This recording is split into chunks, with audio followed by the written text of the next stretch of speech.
Cryptid Hunters by Laurel Smith. Read to you today by Mrs. Randall. Chapter 6. Laurel Lee. A woman came into the library, and once again Grace was distracted from her uncle's book. She closed it and quietly scooted back into the shadows. The woman was short, slender, fit-looking, and very tan, as if she'd been baked in an oven. She must be part of Uncle Travis's merry band of pirates, Grace guessed. She had short red hair and wore running shoes and a tank top. Hanging on a chain around her neck was a yellow tag. Her feet were bare. She was carrying a plastic bag, which she placed carefully on the table near the sofa. Although the woman was at least as old as her uncle, she moved like a much younger person. There was a lightness to her, something almost bird-like, that Grace found fascinating. Like Grace, the woman spent a long time before the glass case, staring down at the book, then walked over to the aquariums and looked at the occupants. When she finished, she took a deep breath, lifted her arms straight out from her sides, and started walking in a straight line, very slowly, one foot in front of the other, as if she were a gymnast performing on a balance beam. Grace thought it must be some kind of yoga exercise. She walked all the way across the library in this manner and was halfway back to the fireplace when she was interrupted by PD running in, ready to do battle. "Aren't you adorable?" the woman said, ignoring the poodle's high-pitched yapping. She held her hands out, and PD surrendered unconditionally by jumping into them without the slightest hesitation. "You little coward," Grace thought. "Your bite is no bigger than you are." The woman was cuddling and cooing over the tiny canine when Wolf limped into the library without his cane, an angry scowl on his face. "I'm Dr. Travis Wolf," he said gruffly. He acts as if he's going to make her walk the plank, Grace thought. If she's not one of his pirates, then who is she? The woman put PD down, seemingly unperturbed by Wolf's fierceness. "I'm pleased to meet you," she said. "My name is Dr. Laurel Lee." "Snake!" Wolf commanded, holding his pocket open, but the trick didn't work this time. PD gave a defiant bark, then jumped back into Laurel's arms. Wolf's face turned crimson. "She's fine. I love teacup poodles." Grace was beginning to really like Dr. Laurel Lee. Wolf towered over her, but she wasn't in the least intimidated by him. "You're lucky you didn't die out there," Wolf said. Grace stifled a gasp of surprise. This was the person in the red kayak? "I would have been fine," Dr. Lee said. "You would have been crushed on the rocks," Wolf said loudly. "My people risked their lives picking you up and ruined our helicopter in the process." "I spent the last of my cash renting the kayak," she responded easily. "So if you're suggesting I reimburse you for the rescue, you're out of luck." "I'm suggesting no such thing. It's just, well, what were you doing out there?" Dr. Lee did not answer his question. Instead, she walked over to the aquarium and looked at the fish again. PD barked at them. "These are very interesting specimens," she said. "Very primitive looking. Coelacanths, aren't they?" "Of course," Grace thought, just like the name of the ship. The fish were discovered in South Africa by a woman named Marjorie Courtney Latimer in 1938, Dr. Lee continued. She went down to the wharf to see if the fishermen had brought anything she might be able to put in her small natural history museum. On the deck of one of the boats was a fish very much like these. That fish turned out to be the find of the century, a living fossil, a cryptid, if you will. A fish that was supposed to have died along with the dinosaurs. Wolf's eyes narrowed with suspicion. "Are you a reporter?" Dr. Lee laughed. "Hardly. I'm a cultural anthropologist. And to answer your question about what I was doing out in the water in the kayak, I was coming to see you, Dr. Wolf." "Why?" "I'll get to that soon enough, but first I have some questions for you." "For me?" Wolf sputtered. "Why?" "Tell me about Noah Blackwood," she interrupted. Wolf stared at her in complete surprise. Grace was surprised too. Noah Blackwood was a famous conservationist. He had his own television show and several animal theme parks around the world called Noah's Ark. Marty and Luther were big fans and watched his show all the time. Even Dr. Beazle approved of Noah Blackwood. He had taken their class to the Noah's Ark in Paris on a school field trip. "What does Noah Blackwood have to do with your coming here?" Wolf asked. "What's your relationship with him?" Wolf gave a hard laugh. "We have no relationship." "Unless you consider being enemies a relationship."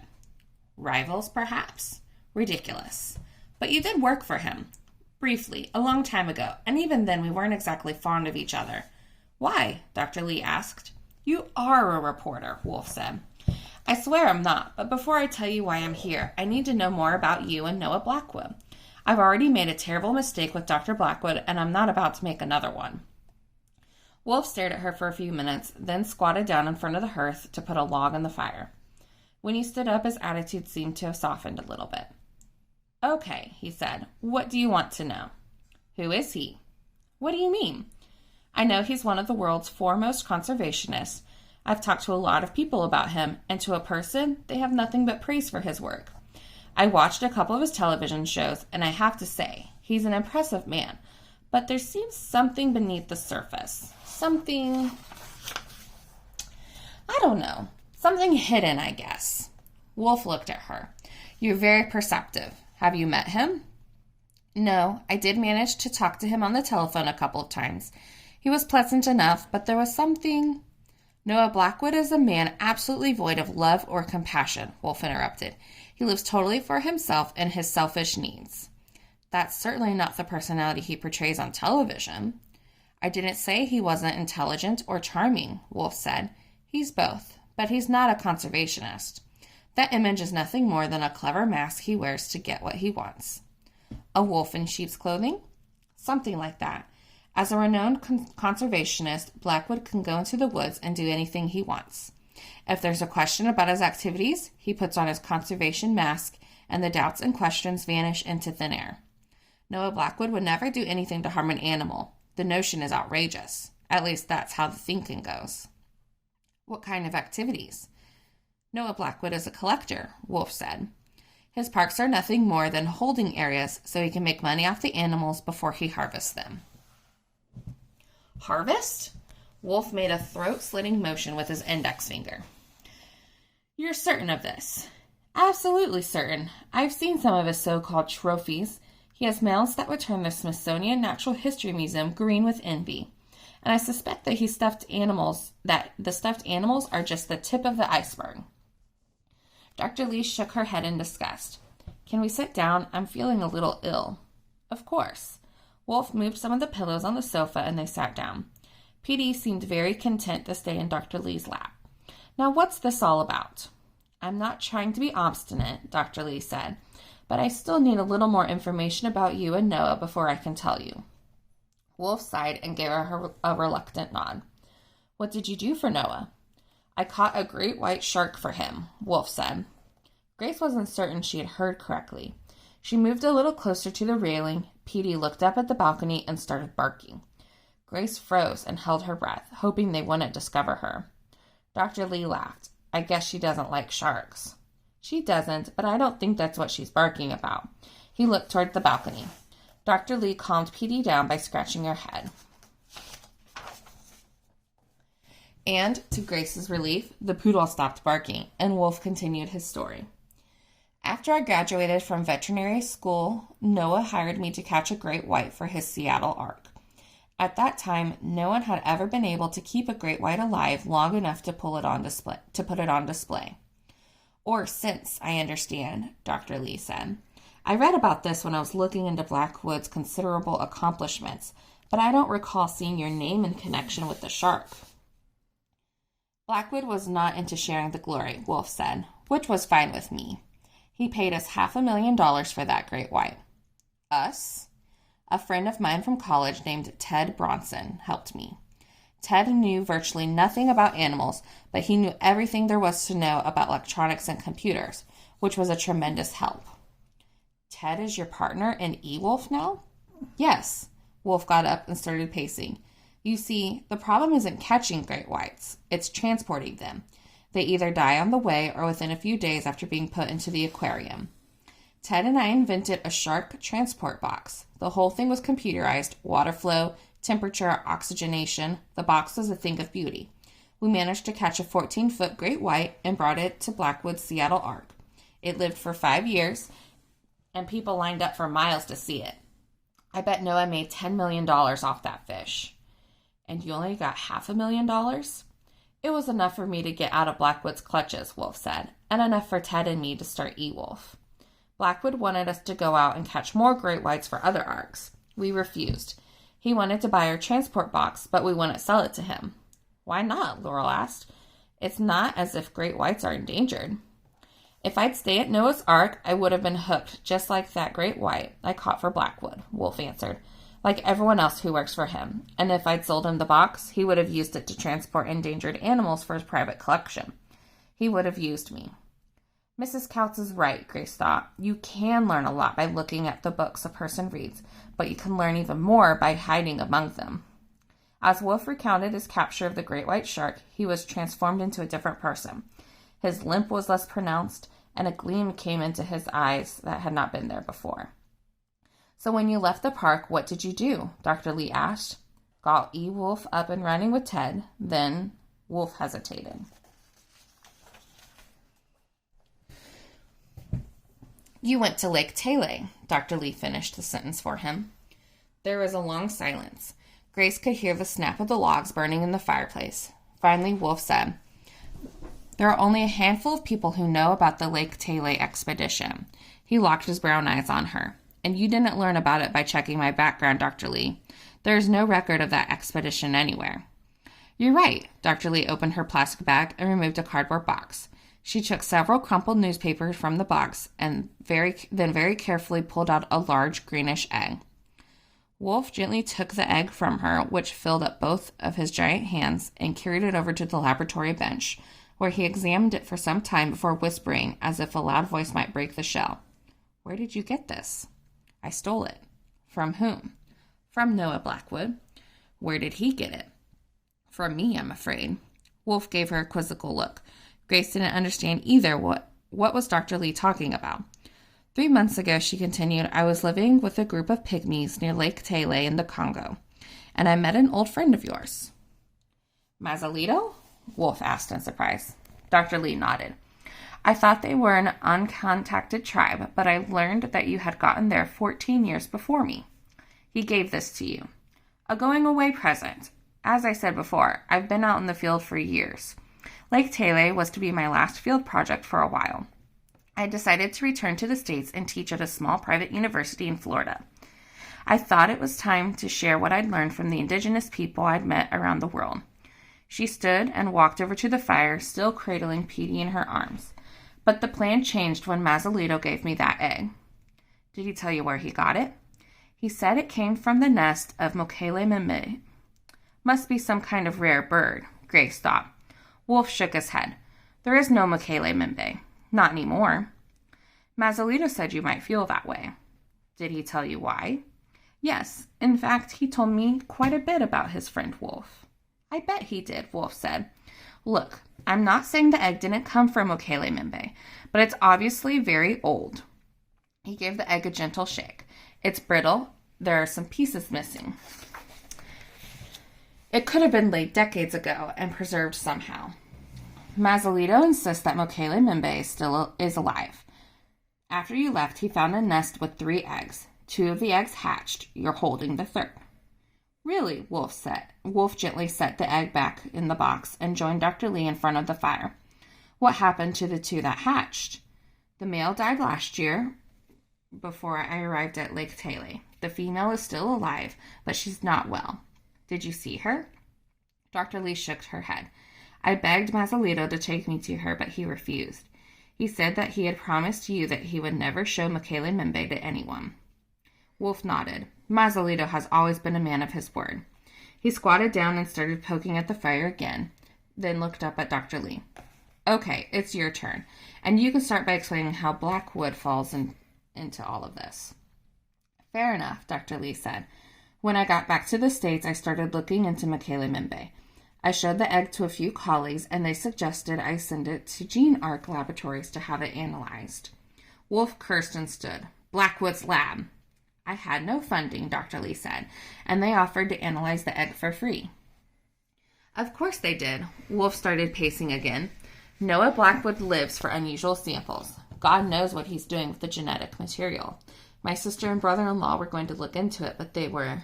He paused. Grace was stunned. Her parents hadn't said a word about this. In fact, she couldn't remember them ever mentioning Noah Blackwood's name. I read about the crash, Dr. Lee said. Is there any word? No, Dr. Wolf said quietly. Wolf walked back over to the sofa and sat down, heavily. Dr. Lee joined him. Believe me, she said, I wouldn't have taken the egg to Gene Arc if I had known what I know now about Blackwood. Tell me what happened, Wolf said. Several weeks went by and I didn't hear a word from them, so I called. They told me they had lost the egg. In a pig's eye, Wolf said. After several tries, I finally got a hold of Blackwood, and he told me that it would turn up eventually and that I shouldn't be concerned. The preliminary result was that it was nothing more than an old ostrich egg. That egg looks no more like an ostrich egg than I do, Wolf said. Did you tell him where you got the egg? No. Did you tell him what you thought the egg was? No. Well, at least you did that right. I'm afraid there's more to it, Dr. Lee said. She went on to explain that her apartment and office had been broken into. All of her field notes were stolen. The day after the break-in, I was fired from the university without explanation. My bank account was mysteriously emptied, and all my credit cards were canceled. Wolf closed his eyes and shook his head. That has Blackwood written all over it, he said. Is he really that powerful? Wolf nodded. Mazalito is mentioned on nearly every page of my Lake Taylor notebooks, Dr. Lee said miserably. Noah Blackwood had his henchmen break into your apartment and office, Wolf said. He had you fired with a simple phone call. He's one of the wealthiest men in the world, and he doesn't hesitate to use his money and influence to get what he wants. You can't imagine the things he's tried to do to me over the years. He couldn't afford to have you running around telling people about Michaela Mimbe or pursuing the mystery on your own. He's arranged for you to lose your job to cripple you. That's how he operates. You're lucky he didn't have you killed. Grace found this difficult to believe. It was hard to picture the smiling, friendly television face of Noah Blackwood as that of a murderer. Why would anyone make such a fuss over an old bird egg? How did you get the egg back? Wolf asked. I broke into the lab and stole it back. Unfortunately, I didn't have time to find my field notes. A security guard interrupted my search. I told him I was the cleaning lady. I smuggled the egg out of the lab in a mop bucket. Wolf laughed. You don't look like a cleaning lady, Dr. Lee. Laurel smiled. Thank you, and please call me Laurel. Of course, and you can call me Wolf. Your field notes were probably sent directly to Blackwood anyway. I'm certain he's combing the country for you and that egg right now. I think he might have caught up to me in Utah. Someone smashed my engine and ransacked my camper while I was in a store. I had to hitchhike the rest of the way out of there. Wolf gave her a look of open admiration. I shouldn't have taken it to Gene Arc, Laurel said. Wolf patted her hand. Forget about it. The question is now, what do we do about it? Blackwood has no doubt already sent a team to Lake Taylor. And the timing stinks. He got up and started pacing again. My niece and nephew just got here today. Twins. I was going to spend the next few weeks getting to know them and settling them in. He gave a bitter laugh.